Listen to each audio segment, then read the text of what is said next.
Hey guys, so good weather is upon us. I'm wearing a t-shirt for once. The past few weeks I've been up here absolutely suffering because it's been absolutely freezing. So good flying weather is coming upon us and got some really nice sunsets the past couple of days. And yeah, upgraded to the Mavic 2 Pro last week because got a great deal on it and I've been wanting to for about a year and everything kind of fell into place for me to do it. So here we are. Mavic 2 Pro. Now the Mavic 2 Pro has adjustable aperture, so unlike the Mavic Air that I had before, you can stop it down to limit the amount of light coming in. However, as you stop it down past f4, it gets noticeably softer. So to limit the amount of light coming in, to keep your shutter speed down, which stops that kind of choppy motion, it lets you keep your shutter speed at twice your frame rate. So if you're shooting 25 frames a second, which in the UK is standard for 4K, then I want a shutter speed of a 50th of a second. That gets the most natural cinematic motion blur. However, if I'm shooting even at ISO 100 and f4, which is the sharpness kind of point of the Mavic 2 Pro lens, it's going to be way overexposed. So I need a way of limiting the amount of light coming into it. And that's where ND filters come in. I've been using Polar Pro filters for about a year now. I've had them on the Mavic Air, I had the Cinema Standard series, and for the Osmo Pocket I have the Cinema series Vivid. So I looked at a couple of different options, but in the end Polar Pro kind of came up on top. I think it's a kind of combination of excellent marketing, getting some good examples out there with their products, good placement and good availability. Even in the UK, Polar Pro seem to be the filters that you can get most reliably. Now, they are the most expensive filters, I think. Certainly, when I was looking around, they are the most expensive option. However, I really believe that you get what you pay for, and so I've ended up with some more Polar Pro filters. So here we have the Cinema Series Vivid collection for the DJI Mavic 2 Pro. Now they're different filters for the Mavic 2 Zoom, so if you have that drone then you don't want the Pro 2, because the 2 Zoom has a round kind of front element on the camera, so it takes round filters. The Mavic 2 Pro has this kind of rectangular front element design, so it's a very different design. Now this is going to be the shortest unboxing ever, I think, because I've not done it yet, but the front just flaps open on a magnet, and I admire simplicity, but yeah, I do also like the ceremony of taking something out of the box to see it for the first time. But let's unflap it together, shall we? So there we go. Oh, they're actually quite a lot bigger than I thought. Wow, they look really impressive. Now, there are two different types of filters that I can see that you can get for the Mavic 2 Pro. There are the standard style straight ND filters, and there are the polarized versions. Now, I've got the polarized versions for the Osmo Pocket, but I've got the non-polarized ones for the Mavic Air.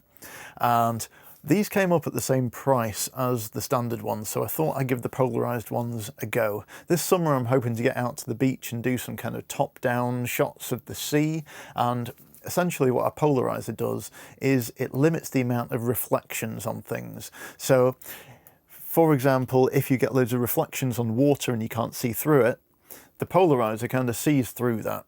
So it lets you kind of see the water with more clarity, and it gets rid of things like reflections on glass and buildings. So if you're doing like a cityscape shot with your DJI Mavic 2 Pro, then it's really going to cut down on those reflections. It's going to look a lot more natural. Sometimes you want the reflections. Sometimes if you're doing like a sunset shot over water and you want that beautiful kind of reflection of the colour coming in, it can look like a massive kind of runway up to the sun. That looks absolutely beautiful. In that case, I wouldn't use a polarizer. However, the good thing about these is you're supposed to be able to put them in a kind of neutral position, so it's just completely linear. There's no real polarization going on. The etched lines kind of line up with each other, so there's nothing going on there, and just use them as a straight ND. So I thought I'll give them a go. If I don't get on with them, then I'll just get the standard ones, but why not get the best ones, apparently. So yeah, let's have a look at them.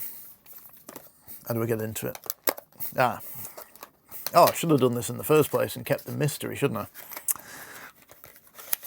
I? Here we go. Oh, so there's a thing here. Ah, yeah, this is a thing. I've not actually taken the filter off yet, because I haven't got any additional filters for it, so why would I? But apparently, it's a little fiddly. So Polar Pro actually give you this little tool. It's very like black plastic, so I don't know if you can see it. Which helps in removing the filters, which I guess would be quite handy if you're a bit kind of ham-handed like me and you've got big fat fingers and you can't get around it, but we'll see. And I always really like the cases that the Polar Pro filters come in. Now it's this kind of plastic fronted, black rubbery backed magnet closure, and it's just really good quality, and you can put that in a pocket or pocket of a bag. They have these little individual sections in there where, let's see how these come out. Oh yeah, these kind of grab it from the side, so you can keep them in order. They hold them really securely. They're not going to rattle around. Yeah, that's great. Now let's get one out. Oh yeah, what do you get? So the regular thing to do is to get a set of 3 filters. One of them is an ND4, one of them is an ND8, and one of them is an ND16. Now, I would use the ND4 in almost kind of low light situations, like sunset, but not when the sun's like really flary. I'd tend to use like an 8 for that. Or sunrise, or if it's quite low light and low contrast, like kind of first thing in the morning, if it's a little bit cloudy, an ND4 usually does the trick. For most normal flying conditions, an ND8 is absolutely fine. I don't tend to fly much in the middle of the day, just because the shadows aren't that interesting. It's not the most interesting light to shoot in, so I tend to avoid that anyway. So towards the beginning and towards the end of the day, when the light is more interesting, the shadows are longer, an ND8 I use pretty much all the time on the Mavic Air, and include an ND16 as well, which is for bright sunny days. Yeah, if I'm on holiday, I'm probably likely to kind of make a flight in the middle of the day if I'm somewhere really interesting. I used an ND16 out in Slovakia in the mountains last summer, just because it was a really good opportunity, and there was all these like really nice kind of hill towns, and there was a really nice valley coming down, and I thought, I'm not going to be able to get back here later to make a shot in more interesting light, so I'm just going to have to get it now and see what happens. So I used the ND16 and it was perfect. It let me get my shutter speed down to a 50th and I got some really nice footage. So yeah, the 16 and the 4 are useful, but the majority of the time you're just going to be using an 8. So let's see how these things go on. Yeah, this might go horribly wrong. So we've got the Mavic 2 Pro here. And from what I've seen, and the markings on these, oh yeah, they're labelled, so that one, you're never going to be able to see that, but it says ND8PL on the edge there. So a little bit of an annoying thing is these clips kind of cover up the markings. So I wish they'd have put what it is kind of on the bezel of it rather than on the edge, because if I'm just kind of reaching around my bag and I'm there and I've not kind of fully organised things properly, it might take me a couple of attempts to get the right filter out, whereas they could have done that a little bit better, but whatever. I'm sure I'll get used to it, and I might even colour code them myself. I might just put a tiny little dab of like nail varnish and put one on the corresponding holder, so I know it goes in order left to right, 4, 8, 16, and I know I'm putting them back in the right place. That might be the way to do it, so we'll see. So yeah, these don't kind of pull off with magnets or anything. They like, yeah, so they twist and then you just pull, and there's 4 little kind of hooks on there. So I'll take that off. I'm going to put the ND8 on because this is what I'm going to use most of the time. So get that. I don't actually think it matters. Oh no, it does matter which way it goes up. One of the little hooks is bigger than the other ones, and the bigger one goes to the bottom right corner as you're looking straight onto the camera. So I'm going to put that in the same way as I took that off. Make sure that's flat. And it's not quite... Ah, yeah. You've got to make sure it's dead flat. I don't really see the need for the tool. Yeah, that's possibly a bit unnecessary. I don't see what the advantage of that would be, really.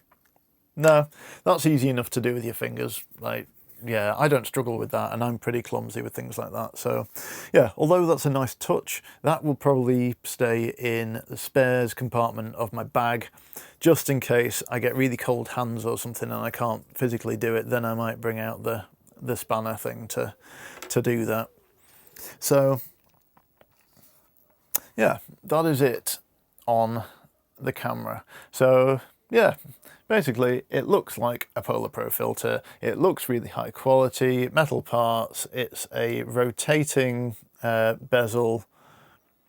And yeah, if you line up the white mark on the top, I don't know if you can see that there, probably not. It is microscopic. With the top of the camera there, then that's meant to be kind of neutral position.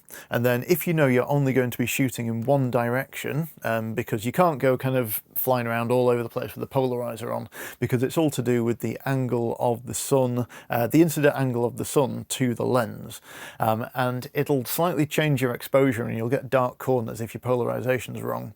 So if you know that you are flying in one direction in one straight line, you can meter up just with it in your hand, get your polarization right, go up, make your flight, come back down, get another, do it for another angle and do that. So for really critical stuff, that's going to be handy. But the majority of the time, I'm just going to run it in neutral position and I'm going to see what it looks like for now. So I'm also going to put my stock neutral filter in the place of the ND8 so I don't lose that. Yeah.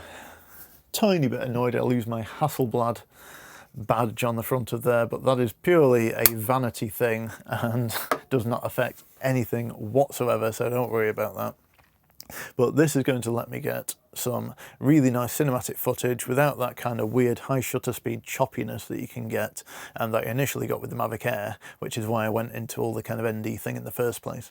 But if you're looking for a really high quality accessory for your Mavic Air or your Mavic 2 Pro, just don't buy anything else. Like, I know Polar Pro are expensive, but I really think they're worth it. There are no color casts with them. With some of my cheaper ND filters I've had in the past for my ground filming cameras like the Sony A7s and the Canon 5D Mark IIIs, I've got weird green or red casts off some filters. These to me look pretty neutral. The ones I've used so far, obviously not used these ones yet, but I will update you on if there are any weird color casts. I'll maybe do a comparison video. I'll go up, I'll try and do the same flight without the filter, with the filter, and we'll see where we're at. But for a first look at an unboxing, that is it. I am absolutely happy with those. Absolutely fantastic kit. I'm going to go out and shoot them later on. Hopefully we'll get a sunset or some nice light and it won't start raining or get really windy, because I've been dying to go out and get some mileage on the Mavic 2 Pro. So thanks for watching. If you like this video, give it a thumbs up. Don't forget to subscribe. I've got loads more Mavic 2 videos coming up. I'm going to do some kind of comparisons to the Mavic Air as well. So keep your eye out for that and I'll see you next time. See you guys.